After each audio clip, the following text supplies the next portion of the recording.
ഒരു കാലത്ത് നമ്മുടെ നാട്ടിൻപുറത്തെ പതിവ് കാഴ്ചയായിരുന്നു ഇത്തരത്തിലുള്ള വൈക്കോൽ കൂനകൾ അല്ലെങ്കിൽ വൈക്കോൽ കുണ്ടകൾ എന്നിരിക്കുന്നത്. ഒരു കാർഷിക സമൃദ്ധിയുടെ പര്യായവും വീട്ടിൽ പശുക്കളുണ്ടെങ്കിലും നെൽകൃഷി ഉണ്ടെങ്കിലൊക്കെ അത് ഒറ്റ നോട്ടത്തിൽ മനസ്സിലാക്കാവുന്ന ഒരു ലക്ഷണമായിരുന്നു ഇത്തരം വൈക്കോൽ കൂനകൾ. ഓരോ കൊയ്ത്ത് ദിവസം കഴിഞ്ഞാലും ഇത്തരം വൈക്കോലുകൾ കയറ്റിപ്പോകുന്ന ലോറികൾ നമ്മുടെ നാട്ടിൽ സാധാരണയായി കണ്ടുവരാറുണ്ട്. കൂടുതലായിട്ടും കണ്ടുവരുന്നത് ധാരാളം കൃഷിയുള്ള പാലക്കാട്, തൃശ്ശൂർ, മലപ്പുറം സൈഡുകളാണ്. ഇപ്പോൾ അതിന് കാര്യമായ കുറവ് സംഭവിച്ചിട്ടുണ്ട്. കാരണം വൈക്കോൽ ട്രാൻസ്പോർട്ട് ചെയ്യുന്ന മോഡ് മാറിയിട്ടുണ്ട്. എന്നിരുന്നാലും നമുക്ക് ധാരാളമായി ഇപ്പോഴും കാണാൻ സാധിക്കുക തിരുവനന്തപുരം നാഗർകോവിൽ അതിർത്തി, അതുപോലെ കൊല്ലം ചെങ്കോട്ട അതിർത്തി, പാലക്കാട് വാളയാറ്, പാലക്കാട് മീനാക്ഷിപുരം ഇത്തരം ചെക്ക് പോസ്റ്റുകളിലൊക്കെ പകൽ വിശ്രമിച്ച് രാത്രിയിൽ യാത്ര ചെയ്യാൻ വേണ്ടി കാത്തു കിടക്കുന്ന ലോറികൾ നമുക്ക് കാണാൻ സാധിക്കും. കാർഷിക മേഖല ഉണ്ടായ യന്ത്രവൽക്കരണം കാരണം ഇപ്പോൾ നമ്മുടെ വൈക്കോലിലെല്ലാം വരുന്നത് ഒന്നില്ലെങ്കിൽ ഇത്തരത്തിൽ റൗണ്ട് ഷേപ്പിലോ അല്ലെങ്കിൽ ചതുര ഷേപ്പിലോ ആയിരിക്കും വന്നുകൊണ്ടിരിക്കുക. ഇതൊരു മെഷീനിൽ കയറ്റി അതിൽ നിന്ന് കിട്ടുന്ന ഔട്ട്പുട്ടാണ്. അങ്ങനെ വൈക്കോൽ കെട്ടാൻ സഹായിക്കുന്ന മെഷീനെ പറയുന്ന പേരാണ് റൗണ്ട് സ്ട്രോ ബെയിലർ. റൗണ്ടിലുള്ള കെട്ട് കിട്ടുന്നത് റൗണ്ട് സ്ട്രോ ബെയിലർ എന്നും ചതുരത്തിലുള്ള കെട്ട് ഔട്ട്പുട്ടായി കിട്ടുന്നതിനെ സ്ക്വയർ ബെയിലർ എന്നും പറയുന്നു. ഈ രണ്ട് മെഷീനുകളും ട്രാക്ടറിൽ അറ്റാച്ച് ചെയ്ത് ഉപയോഗിക്കുന്നവയാണ്. അതുകൊണ്ട് തന്നെ ഇപ്പോഴത്തെ ജനറേഷനിലെ ആൾക്കാർ സാധാരണഗതിയിൽ വൈക്കോൽ കെട്ടുകളാണ് കണ്ടിട്ടുണ്ടാവുക. ഇതേപോലെ കൂനുകൾ കാണാനുള്ള സാധ്യത വളരെ കുറവാണ്.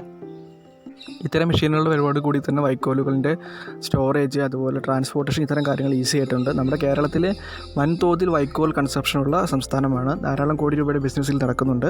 കേരളത്തിൽ ഏറ്റവും കൂടുതൽ കൺസ്യൂം ചെയ്യുന്നത് പറഞ്ഞാൽ പശു വളർത്തൽ, അതുപോലെ ഫാമുകളുള്ളവർ, മറ്റ് പോത്ത് വളർത്തുന്നത് അത്തരം ആൾക്കാരാണ് കൂടുതലായിട്ടും വൈക്കോലിനെ ആശ്രയിക്കുന്നത്.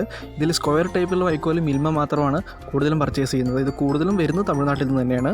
റൗണ്ട് ടൈപ്പുള്ള വൈക്കോൽ കൂകെട്ടുകൾ കേരളത്തിൽ എല്ലായിടത്തും സുലഭമായിട്ട് യൂസ് ചെയ്യുന്നുണ്ട്. കേരളത്തിൽ പൊതുവായിട്ട് ഉപയോഗിക്കുന്ന 3 തരം കെട്ടുകളാണ് 2.5 അടിക്കെട്ട്, 3 അടിക്കെട്ട്, 3.5 അടിക്കെട്ട്. ഇത് ഓരോരോ വൈക്കോൽ കെട്ടുന്ന മെഷീനുകളുടെ രീതിക്കനുസരിച്ചാണ് ഈ കെട്ടിൻ്റെ സൈസും ഭാരവും വരുന്നത്. അതുകൊണ്ട് തന്നെ അതിൻ്റെ റേറ്റും അതിനനുസരിച്ച് ഭാരത്തിനും സൈസിനനുസരിച്ച് വ്യത്യാസപ്പെടും. ഒരു 200 രൂപ മുതൽ അങ്ങോട്ട് 250, 230 ആ റേഞ്ചിലൊക്കെ കെട്ടുകൾ ധാരാളമായിട്ട് കിട്ടും. അപ്പോൾ ഇന്നത്തെ വീഡിയോയിൽ നമ്മൾ ഡിസ്കസ് ചെയ്യാൻ പോകുന്നത് എന്താണെന്ന് വെച്ച് കഴിഞ്ഞാൽ ഇത്തരം സാധ്യതകൾ, ഇത്തരം കാർഷിക മേഖലയെ ബന്ധപ്പെട്ട് ട്രാക്ടറിൻ്റെ ഉപകരണങ്ങൾ ഉപയോഗിച്ചുകൊണ്ട് ചെയ്യാൻ പറ്റുന്ന ബിസിനസ്സുകളും അതിൻ്റെ സാമ്പത്തിക നേട്ടങ്ങളെക്കുറിച്ചാണ് ഇന്നത്തെ വീഡിയോ ചർച്ച ചെയ്യുന്നത്. ഇത്തരം മെഷീനുകളുടെ പേര് ബെയിലർ എന്നാണ്. ഇത് സാധാരണഗതിയിൽ സൗത്ത് ഇന്ത്യയിൽ ഏറ്റവും കൂടുതൽ ഉണ്ടാക്കുന്നത് കോയമ്പത്തൂർ മുതൽ ഈരോഡ്, സേലം അത്തരം തമിഴ്നാട്ടിലെ ജില്ലകളിലാണ് ഇതിൽ ഏറ്റവും കൂടുതൽ പ്രൊഡക്ഷൻ നടക്കുന്നത്. ഈ മെഷീൻ ഉപയോഗിക്കണമെങ്കിൽ നിങ്ങൾക്ക് മിനിമം ഒരു ട്രാക്ടർ ഉണ്ടായിരിക്കണം. ആ ട്രാക്ടറിന് 35 HP മിനിമം പവർ ഉണ്ടായിരിക്കണം. ഡ്യുവൽ ക്ലച്ച് എന്ന ടെക്നോളജി ട്രാക്ടറിലുണ്ട്.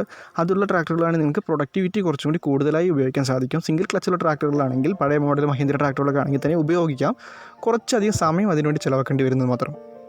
ഇത്തരം മെഷീനുകൾക്ക് നമ്മുടെ നാട്ടിൽ സബ്സിഡി ലഭ്യമാണ്. അതിൻ്റെ നിരക്ക് എന്ന് പറയുന്നത് 40% മുതൽ 50% വരെയാണ്. ഒരു മെഷീനിന് ആവറേജ് ഒരു 3.5 ലക്ഷം രൂപ വരെ, അതായത് അതിന് താഴേക്കും കിട്ടും. ഒരു 2,60,000 മുതൽ 3.5 ലക്ഷം രൂപ വരെയാണ് അതിൻ്റെ മാക്സിമം കസ്റ്റമർ പ്രൈസ് എന്ന് പറയുന്നത്. ഇത്തരം ബിസിനസ്സുകളിൽ സാമ്പത്തിക ലാഭം എത്രത്തോളം ഉണ്ടെന്ന് ഞങ്ങൾക്ക് പറഞ്ഞ് മനസ്സിലാക്കി തരാം. സാധാരണഗതിയിൽ ഇതിനൊരു ഇൻവെസ്റ്റ്മെൻറ്റ് പറയുന്ന ട്രാക്ടർ, ഒരു ബെയിലറാണ് ഇതിൻ്റെ ബേസിക് ഇൻവെസ്റ്റ്മെൻറ്റ്. നമ്മുടെ നാട്ടിൽ വൈക്കോൽ കെട്ടാൻ വേണ്ടി ഇപ്പോൾ ചാർജ് ചെയ്യുന്നത് 40 രൂപയാണ്. ഒരു മണിക്കൂറിൽ ഒരു ഓപ്പറേറ്റർക്ക് ഒരു 40 മുതൽ 50 കെട്ട് വരെ കെട്ടാൻ സാധിക്കും. അതാണ് ഒരു ദിവസം 8 മണിക്കൂർ പ്രവർത്തിച്ച് കഴിഞ്ഞാൽ ഒരു ആവറേജ് ഒരു 300-320 കെട്ട്, നമുക്ക് കണക്കിന് വേണ്ടി 300 കെട്ടായിട്ട് സങ്കല്പിക്കാം. 300 കെട്ട് ചെയ്ത് കഴിഞ്ഞാൽ മൊത്തം കിട്ടുന്ന പൈസ എന്ന് പറയുന്നത് 12,000 രൂപയാണ്. അതിൽ 2,500 രൂപ ഡീസലിനും 1000 രൂപ ചരട്ടിനും 3,500 ആയല്ലോ. പ്ലസ് ഒരു 1,500 രൂപ ഓപ്പറേറ്ററിൻ്റെ എക്സ്പെൻസും പോയി കഴിഞ്ഞാൽ ഒരു 5,000 രൂപ ചിലവ് പോകും. ബാക്കി 7,000 രൂപ അപ്പോഴും നമ്മുടെ പെട്ടിയിലിരിക്കും. അതാണ് ഇതിൻ്റെ ഏറ്റവും വലിയ പോസിറ്റീവ് സൈഡ് എന്ന് പറയുന്നത്. ഒരു മണിക്കൂറിൽ 40 കെട്ട് എന്ന് പറയുന്നത് ഞാൻ ഏറ്റവും മിനിമം ലെവലിലാണ് പറഞ്ഞത്. സ്കിൽഡ് ഓപ്പറേറ്റർ ആണെങ്കിൽ അതൊരു 50 നിന്ന് 60 കെട്ട് വരേക്കൊക്കെ പോകും. പിന്നെ സ്വന്തം വണ്ടി സ്വയം ഓപ്പറേറ്റ് ചെയ്യുകയാണെങ്കിൽ ഈ പറഞ്ഞ ഡ്രൈവർ എക്സ്പെൻസ് കൂടി അതിൽ നിന്ന് മൈനസ് ചെയ്യുക. അപ്പോൾ ഒരു 7,000 മുതൽ അതിൻ്റെ മേലോട്ട് ഡെയിലി ഏണിങ്സ് കിട്ടുന്ന ഒരു പരിപാടിയാണ് വൈക്കോൽ കെട്ടുക എന്ന് പറയുന്നത്. ഇപ്പോൾ ഞാൻ പറഞ്ഞ കണക്ക് പ്രകാരം നിങ്ങൾക്ക് ഒരു മാസം ഫുള്ളായിട്ട് 30 ദിവസം നിങ്ങൾക്ക് പൂർണ്ണമായിട്ട് വർക്ക് കിട്ടുകയാണെങ്കിൽ നിങ്ങൾ മെഷീനിൽ ചെയ്ത ഇൻവെസ്റ്റ്മെൻറ്റ് ആ ഒരു മാസം കൊണ്ട് തന്നെ നിങ്ങൾക്ക് തിരിച്ചു പിടിക്കാൻ സാധിക്കും. അപ്പോൾ നിങ്ങൾ ചോദിക്കാം, കണക്കൊക്കെ ശരി തന്നെ, എന്നാൽ എത്ര ദിവസം നിങ്ങൾക്ക് വർക്ക് കിട്ടുമെന്ന് പറയാൻ പറ്റുമെന്ന്. അപ്പോൾ അതിനുള്ള മറുപടിയായിട്ട് ഞാൻ പറയാൻ പോകുന്നത് ഡിസംബർ മാസം തൊട്ടാണ്. വയനാട്ടിലാണ് സീസൺ ആദ്യം ആരംഭിക്കുക. അവിടുന്ന് തുടങ്ങി ഏതാണ്ട് ജനുവരി, ഫെബ്രുവരി, മാർച്ച്, ഏപ്രിൽ, മെയ് പാലക്കാടോടുകൂടി അവസാനിക്കുന്ന തരത്തിൽ ഒരു 4-5 മാസം തുടർച്ചയായിട്ട് നിങ്ങൾ ഇറങ്ങാൻ റെഡിയാണെന്നുണ്ടെങ്കിൽ തുടർച്ചയായിട്ട് നിങ്ങൾക്ക് വൈക്കോൽ കെട്ടാനുള്ള സീസൺ കേരളത്തിൽ ലഭ്യമാണ്. അപ്പോൾ നിങ്ങൾ ചോദിക്കും, മെഷീനെ സംബന്ധിച്ച പ്രശ്നങ്ങൾ വന്നാലോ മെയിൻ്റനൻസ് വന്നാലോ എന്ന്. അങ്ങനെ ഒരു സീസൺ, ഒരു 4 മാസം 5 മാസം സീസൺ നിങ്ങൾ മുഴുവനായിട്ട് ഓടിച്ച് നല്ല രീതിയിൽ സമ്പാദിച്ചു കഴിഞ്ഞാൽ നിങ്ങൾക്കൊരു 25,000 മുതൽ 30,000 രൂപ വരെയാണ് അതിൻ്റെ മെയിൻ്റനൻസും സ്പെയർ പാർട്സും കൂടി കോസ്റ്റ് ആവുകയുള്ളൂ. ഇത്തരത്തിലുള്ള മിക്ക മെഷീനുകൾക്കും സാധാരണഗതിയിൽ ഒരു വലിയ കംപ്ലയിൻ്റ് ഒന്നും വരാറില്ല. പിന്നെ മിക്ക ബ്രാൻഡുകളും അവരുടെ പ്രൊഡക്ട്സിന് 1 ഇയർ വാറണ്ടി പ്രൊവൈഡ് ചെയ്യുന്നുണ്ട്. അതുപോലെ തന്നെ ഇത്തരം പ്രശ്നങ്ങൾ എന്തെങ്കിലും വന്നാൽ തന്നെ അത് വാറണ്ടിക്കുള്ളിൽ ഫ്രീ ഓഫ് കോസ്റ്റായിട്ട് ചെയ്ത് കിട്ടാനുള്ള സാധ്യതയും വളരെ കൂടുതലാണ്. ഒരു പുതിയ ബെയിലറും പുതിയ ട്രാക്ടറുമായി നിങ്ങൾക്ക് ഈ പ്രസ്ഥാനത്തിലേക്ക് ഇറങ്ങണമെന്നുണ്ടെങ്കിൽ നിങ്ങൾക്കൊരു 8.5 ലക്ഷം മുതൽ 10 ലക്ഷം വരെ ചിലവ് വരും. അതല്ല, ഒരു പഴയ ട്രാക്ടറും പുതിയ ബെയിലറുമായിട്ട് ഇറങ്ങുകയാണെങ്കിൽ 5.5-6 ലക്ഷം രൂപയ്ക്ക് നമുക്ക് ഈ ബിസിനസ് സ്റ്റാർട്ട് ചെയ്യാൻ പറ്റും. 3-4 മാസം നീണ്ടു നിൽക്കുന്ന തുടർച്ചയായ ഒരു സീസൺ നിങ്ങൾക്ക് കിട്ടുകയാണെങ്കിൽ ഈ പറയുന്ന 10 ലക്ഷം രൂപയ്ക്ക് നിങ്ങൾക്ക് ഈസി ആയിട്ട് തിരിച്ചെടുക്കാൻ പറ്റുന്ന ഇൻവെസ്റ്റ്മെൻറ്റാണ് അതിൽ നിന്ന്. South Indian baler market handle ചെയ്യുന്നത് 3-4 പ്രമുഖ ബ്രാൻഡുകളാണ്. ഈ പ്രമുഖ ബ്രാൻഡുകൾ ഉള്ളപ്പോൾ തന്നെയും തമിഴ്നാട്ടിലും സൗത്ത് ഇന്ത്യയിലുമായിട്ട് മറ്റ് ചെറിയ കമ്പനികളും ഇത്തരം മെഷീനുകൾ ചെയ്യുന്നുണ്ട്.